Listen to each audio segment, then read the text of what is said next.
Saya cuman karena tidak enak kalau saya mau menceritakan keadaan saya pribadi ya. Kalau pengalaman saya pribadi terlalu banyak bukti-bukti nyata subhanallah yang saya hadapin pribadi.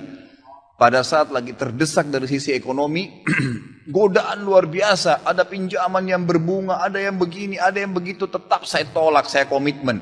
Sampai pada titik terakhir, titik klimaksnya saya pertahankan, Allah berikan jalan keluar yang tidak masuk di akal ikhwah.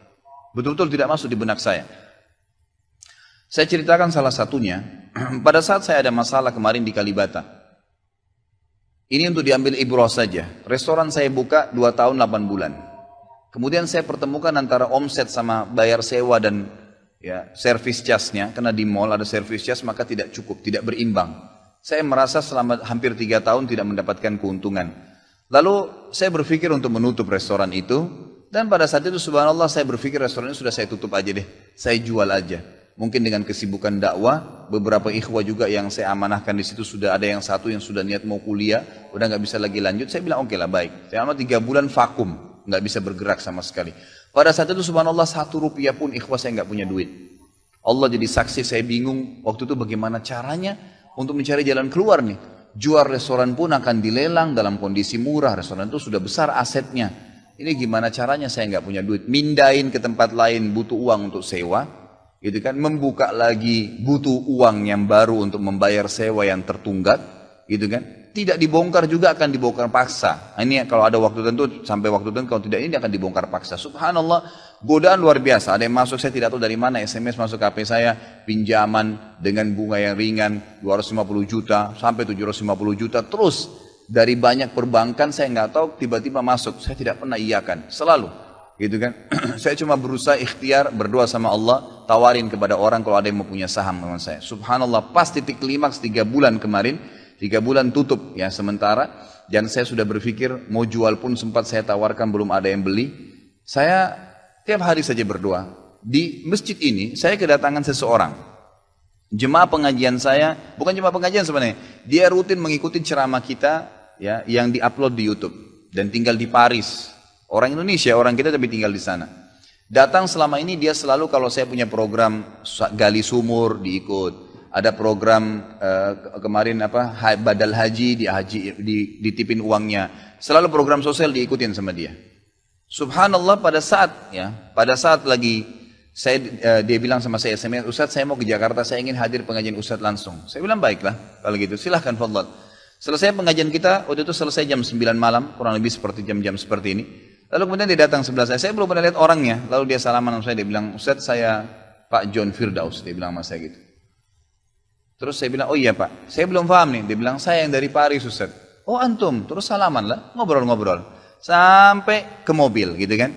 Saya sempat kasih dia beberapa buku yang biasa saya bawa di mobil. Ini akhi, mungkin antum bisa baca-baca di sana sama keluarga dan seterusnya. Sebelum berpisah, dia bilang sama saya, Ustaz saya sempat bawa teman ke Kalibata. Kok saya mau ajak makan tutup tempatnya Ustaz? Oh iya ceritanya ada tunggakan pembayaran yang belum saya bayar dari sewanya karena tidak cukup antara omset penjualan dengan ini. Oh gitu Ustaz iya. Kira-kira butuh berapa biaya? Saya bilang mungkin saya butuh sekitar 250 juta untuk memutar kembali restoran ini. Karena butuh ada tunggakan 168 dan saya harus dengan biaya operasional sekitar 250 juta. Rencananya memang saya mau buka saham kalau memang ada yang mau masuk. Dia bilang sama saya tiba-tiba ini cuma mau berpisah di sini di depan masjid ini, dia bilang sama saya, Ustaz kalau Ustaz bilang, saya baru saja kemarin masukin anggaran dana saya 400 juta di satu perusahaan. Kalau saya tahu saya akan ikut sama Ustaz. Ya sudahlah akhi, qadarullah nggak apa-apa gitu kan. Tapi kalau emang Ustaz mau, saya coba pikirkan nanti saya pertimbangkan. Kira-kira berapa? Saya bilang saya akan buka saham 250 juta itu 10% dari omset antum akan ambil. Karena aset restoran sekarang 2,5 M. Baiklah, dia bilang sama saya gitu. Saya pulang ke Paris ini, hari Senin saya berangkat. Saya bicara sama istri, saya langsung kasih berita ke Ustaz, lalu saya kasih. Baiklah saya bilang kalau begitu. Dia pulang, subhanallah, saya pikir ya sudahlah. Ini mungkin dia mau pertimbangkan lagi.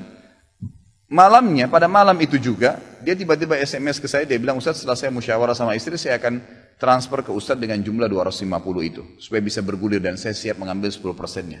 Gitu kan, saya syukur kepada Allah, alhamdulillah ada jalan keluar gitu.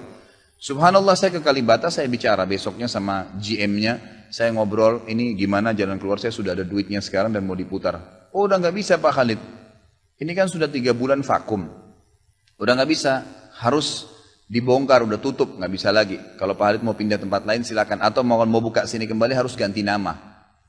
Baiklah, saya coba kembali kepada Allah SWT lagi berdoa, ya Allah berikan petunjuk, ada apa sebenarnya ini, bagaimana jalan keluarnya. Hati saya subhanallah cenderung untuk keluar, gitu kan. Udahlah mungkin saatnya untuk keluar dari situ, karena memang selama ini ada teman-teman saya berikan masukan juga yang sering datang, akhi di sini parkiran susah, akhi di sini kadang-kadang tidak ditahu dan seterusnya, lebih baik kalau ente keluar. Saya tiba-tiba berpikir mungkin saya keluar deh, saya iseng aja di condet saya mutar-mutar, coba deh saya cari ruko, mungkin ada, dengan 250 juta daripada saya bayar ke Kalibata, mendingan saya sewa ruko, mungkin bisa sewa 2 tahun, ya, mungkin 75 juta, 100 juta per tahun, saya bisa dapat 2 tahun, lalu saya coba gulirkan lagi. Dengan izin Allah, di depan rumah, di Jalan Raya Condet itu dekat rumah orang tua saya, ada satu ruko, 2 ruko disambung, 3 tingkat, dan ruko itu bekas travel haji umroh, gitu kan. Pas dipasang spanduknya disewa, dikontrakin, gitu kan.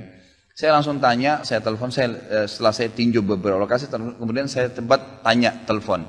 Dia bilang boleh, silakan Bapak lihat, saya lihat ke dalam, cocok, alhamdulillah 3 lantai itu. Kemudian saya tanya sewanya, ternyata dananya juga mencukupin, gitu kan, dananya mencukupin. Lalu kemudian saya mulailah ya proses, saya bayar sewanya, kemudian saya juga proses pemindahan, dan insya Allah dalam waktu dekat akan dibuka. Tapi saya melihat dari pelajaran sini ikhwah, bahwasanya jalan keluar dari Allah itu ribuan, jutaan jalan keluarnya. Sabarin aja, nikmatin prosesnya.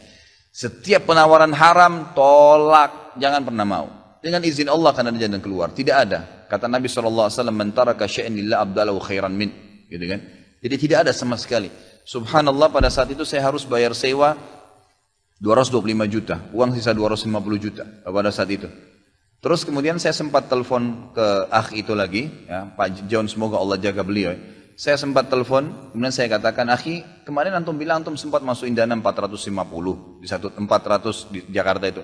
Bagaimana kalau antum tarik uang itu, kalau masih bisa, kita gabungin aja, sahamkan per 250 juta itu ada 10%. Antum ambil aja 30% dari semua total omset penjualan nanti, tidak usah dengan 750, dengan 650 saja, gitu kan?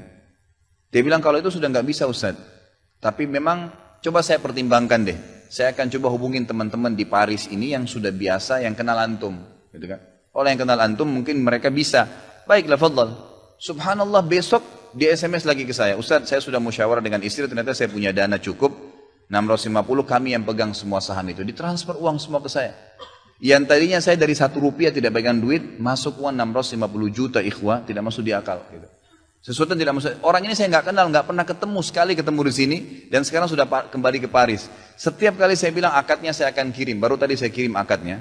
Sudah nggak apa-apa Ustaz, saya percaya. Akhi, ini bisnis loh, bisa untung rugi. Sudah paham Ustaz. Orang lain aja banyak bisnis dia rugiin saya nggak takut, apalagi sama Ustaz. Sudah silakan, alhamdulillah. Saya melihat Allah berikan jalan keluar yang sangat dimudahkan. Yang penting nikmatin prosesnya dan yakin kepada Allah SWT. Jangan takut. Jangan takut. Dan ada banyak kisah seperti dalam hidup saya yang saya mungkin sebagian tidak diceritakan gitu kan. Cuma ini tadi saya buka supaya memang bisa ada pengalaman. Karena rata-rata sini karena hanya masalah kekhawatiran saja. Kekhawatiran rezeki yang insya Allah tidak akan ada masalah dalam kehidupan kita.